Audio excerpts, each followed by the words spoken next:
اس سے پہلے جو آیت کریمہ چل رہی تھی اس میں یہ بات بیان کی گئی کہ یہودیوں کا کہنا یہ تھا کہ ہم لوگ تو ڈائریکٹ جنت میں جائیں گے، ہم اللہ تبارک و تعالیٰ کے بڑے پیارے ہیں، اللہ تبارک و تعالیٰ نے ہم پر طرح طرح کی نعمتوں کا نزول فرمایا۔ ہاں اگر تم لوگ جہنم کی بات کرو تو خالی 40 دن تک ہم لوگ جہنم میں جائیں گے۔ اس کی وجہ یہ ہے کہ ہمارے باپ دادا نے 40 دن تک بچڑے کی پوجا کی جس کی سزا ہم کو ملے گی، اور اس کے بعد پھر ہم لوگ جنت میں جائیں گے۔ اللہ تبارک و تعالیٰ ارشاد فرماتا ہے جب تمہارا نظریہ یہ ہے تو ذرا تصور کرو تم محشر میں آؤ گے تو کیا حال ہوگا۔ جو محبوب ہوں گے تو اللہ تعالیٰ انہیں اپنا سایہ کرم عطا فرمائے گا، قبر میں سکون عطا فرمائے گا، پلصرات میں سکون عطا فرمائے گا، محشر میں آرام ہوگا۔ لیکن اگر تم لوگ خالی زبانی دعویٰ کرتے ہو تو پھر سوچو تمہارا انجام کیا ہوگا، قبر کے اندر کیسی سزا، اور اس کے بعد قبر سے نکل کر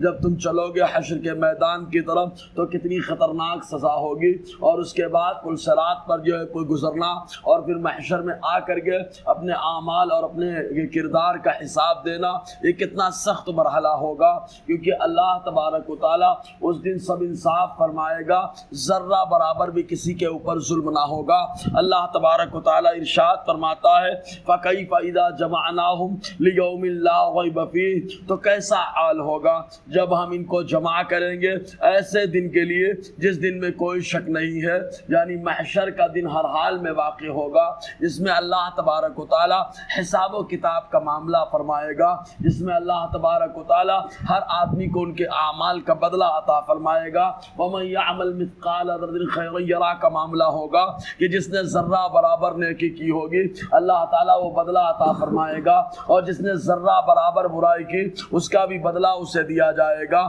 یہاں پر معتزلہ کا بھی رد ہوتا ہے، اس لیے کہ اس فرقے کا نظریہ یہ تھا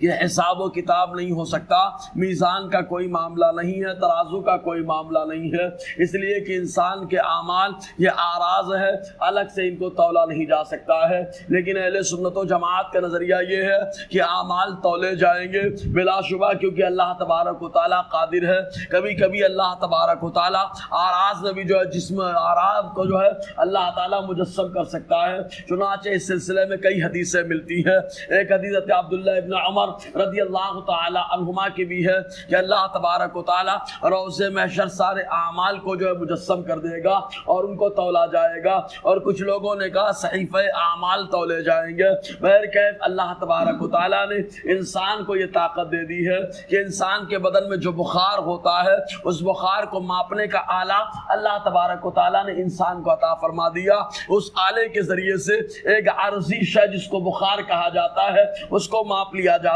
ہے۔ تو اللہ تبارک و تعالیٰ ارشاد فرماتا ہے کیسا حال ہوگا جب ان کو ہم جمع کریں گے ایسے دن کے لیے جس میں کوئی شک نہیں ہے۔ وَوُفِّيَتْ كُلُّ نَفْسٍ مَا كَسَبَتْ، اور ہر جان کو مکمل دیا جائے گا ما کسبت، جو اس نے کمایا، چاہے اچھائی کی ہو اور چاہے برائی کی ہو، اللہ تبارک و تعالیٰ ہر ایک کو مکمل عطا فرمائے گا۔ وَهُمْ لَا يُظْلَمُونَ، اور انسانوں پہ ذرہ برابر بھی ظلم نہ ہوگا، ہر چیز کا انصاف ہوگا، اللہ تبارک و تعالیٰ ہر بدلہ عطا فرمائے گا۔ یہ اور بات ہے کہ اللہ تبارک و تعالیٰ اگر عدل فرمانا چاہے تو انسان چھوٹی چھوٹی بات میں پھنستا چلا جائے، جیسے کہ ماں عائشہ صدیقہ رضی اللہ تعالی عنہا سے آقا علیہ السلام نے فرمایا اے عائشہ جس کا حساب لیا گیا وہ تو پھنس گیا، اور جس کا حساب نہ لیا گیا اللہ نے کرم فرمایا، فضل فرمایا، وہ کامیاب ہو گیا۔ رب کی رحمت جب جوش میں ہو ہر گنہگار شفاعت اور ہر گنہگار مغفرت کی امید لگا لے، اور جب عدل فرمائے